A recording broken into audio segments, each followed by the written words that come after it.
अब हम लोग दूसरा केस देखते हैं भाई। When two or more roots are same, जब दो या दो से अधिक रूट सेम हो, सेम मतलब इक्वल हो, ठीक है। तो केस फर्स्ट ले लेते हैं, इसी में ले लेते हैं जब एक ही रूट दो बार आ जाता है ना।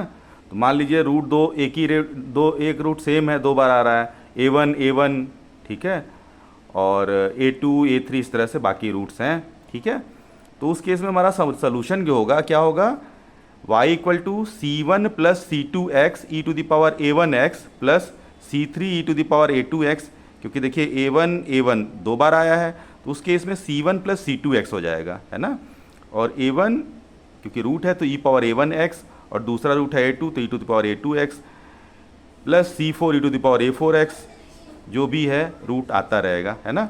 और मान लीजिए आपका एक ही रूट तीन बार आता है, ठीक है। If three roots are same, इसका मतलब तीन रूट सेम है, A1 एक ही रूट तीन बार आ रहा है, फिर A2 A3 आ रहा है, ठीक है ना।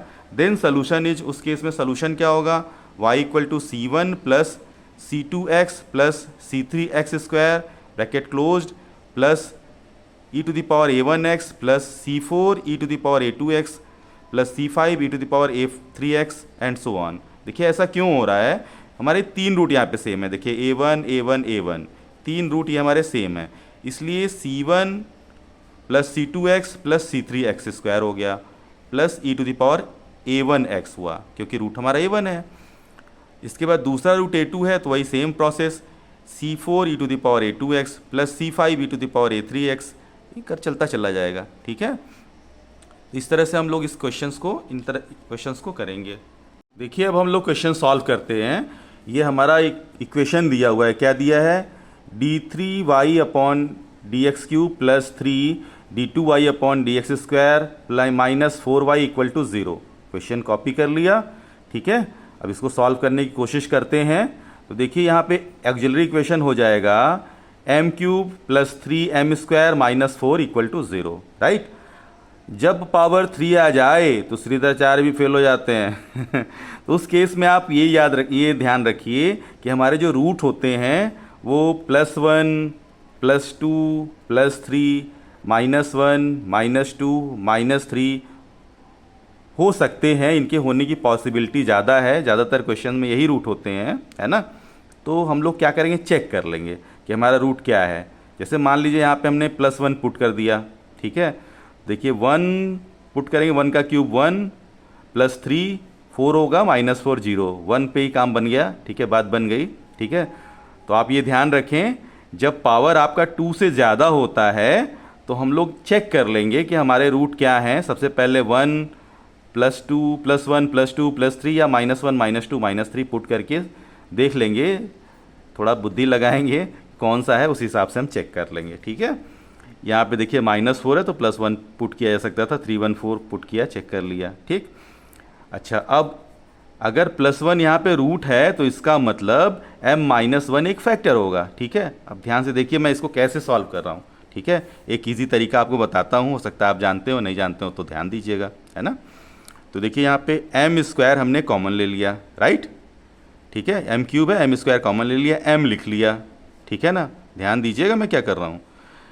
अब m +1 1 पे सेटिस्फाई कर रहा है तो m-1 एक फैक्टर होगा, तो -1 अपनी तरफ से लिख लिया। बात समझ में आई आपके। अब देखिए क्या हुआ, यहाँ पे m क्यूब है ही है, ये तो लिखा ही है, इसको कभी मिलाने की आवश्यकता ही नहीं। अब दूसरा क्या हुआ, -m स्क्वायर आ गया, लेकिन ऊपर क्या है, +3m स्क्वायर, ठीक है ना। तो बैलेंस करने के लिए जो माइनस आया है इसमें +1 जोड़ना पड़ेगा, ऐड करना पड़ेगा। तो +1 जब ऐड करेंगे तो क्या हो जाएगा, 3 और 1 4 हो जाएगा। ध्यान दीजिएगा भाई, 3 1 4, ठीक है। ध्यान नहीं देंगे, देखिए सावधानी हटी दुर्घटना घटी, ठीक है ना। अच्छा, तो 3 1 4 हो गया। यहाँ पे m हम लोगों ने ले लिया कॉमन, ठीक है। अब देखिए यहाँ पे क्या है, ये m स्क्वायर था, है ना। अब हमारा फैक्टर क्या आना है, m-1, तो यहाँ पे m लिखिए -1। ये तो हम बैलेंस करके ही साहब लिखे हैं, तो इसमें कोई दिक्कत वाली बात नहीं है। अब देखिए क्या है, यहाँ पे ध्यान दीजिए, ये क्या है आपका -4m आया, क्या है भाई, -4m, लेकिन m तो कहीं है नहीं है भैया, तो क्या करेंगे, +4m लिखेंगे, 4, ठीक है, m लिखेंगे, m ब्रैकेट में लिख लेते हैं, ठीक है। अब यहाँ पे देखिए -4m आ रहा था, बैलेंस करने के लिए हम लोग ने +4m लिखा है ना। ये -1 है, -4 है तो -4 तो हमने कॉमन ले लिया तो -1 आ जाएगा। बात समझ में आई? Equal to 0। ठीक है, कुछ लोगों की बात समझ में नहीं आई भाई, फिर से बता देते हैं। देखिए जब हम लोगों ने 1 पुट किया, ध्यान दीजिएगा, जब हम लोगों ने 1 पुट किया तो 1 + 3 4 हुआ और 4 - 4 0 हो गया। इसका मतलब m = 1 एक रूट है, इसका मतलब m - 1 एक फैक्टर है। ठीक है, अब देखिए क्या किया, m² हमने ले लिया कॉमन यहाँ पे और m - 1 लिख लिया, राइट। m² यहाँ पे -m² आ रहा है, ठीक है, लेकिन यहाँ पे +3m² है। ठीक है, तो बैलेंस करने के लिए यहाँ पे 1 ऐड किया +4m² हो गया। ठीक है, अब 4m हमने कॉमन ले लिया इसमें से, ये देखिए काम बच गई, 4m कॉमन लिया, m बचा और -1 अपनी तरफ से लिख दिया, है ना। अब हो क्या गया, ये तो बैलेंस हो गया, लेकिन -4m आ गया और -4m है नहीं, m तो है ही नहीं यहाँ पे, तो +4m करेंगे, 4m को ब्रैकेट में लिख लिया। ठीक है, अब ये 4 देखिए यहाँ माइनस लिखा 1 लिखा, देखिए ये 4 अपने आप बैलेंस हो गया। ये लास्ट वाला अपने आप बैलेंस हो जाएगा, अगर नहीं हो रहा है तो इसका मतलब आपने कुछ घटना घटा दी है, सावधानी हटा दी है। ठीक, इज इट क्लियर? अच्छा, अब क्या करेंगे यहाँ पे, देखिए m - 1 हमने यहाँ पे कॉमन ले लिया। ठीक, बचा क्या भाई, m² + 4m, ठीक है, +4 = 0 हो गया। ठीक है भाई, तो ये हो गया m - 1। ठीक, अब देखिए 2 का स्क्वायर 4 होता है ना, तो a² + b² + 2ab है ना, लिख देते हैं भाई, आप लोगों की समझ में आ जाए, m² + 2 × 2m लिख लीजिए। ठीक है भाई, अच्छा, +2 का स्क्वायर लिख लीजिए। भाई जब आप 4 है तो 4 को 2 का स्क्वायर लिख सकते हैं ना, लिख लिया। ठीक है, समझ में आई बात आपके? अच्छा, अब देखिए क्या करते हैं, ये हमारा m - 1 है ना, और यहाँ पे है m² + 2m + 2 × 2m + 2 का स्क्वायर, है ना। तो ये क्या हो गया आपका m - 1 एक ब्रैकेट में, दूसरे में क्या हो जाएगा m + 2 का होल स्क्वायर = 0। अब हमारे रूट क्या आ गए भाई साहब, बताइएगा।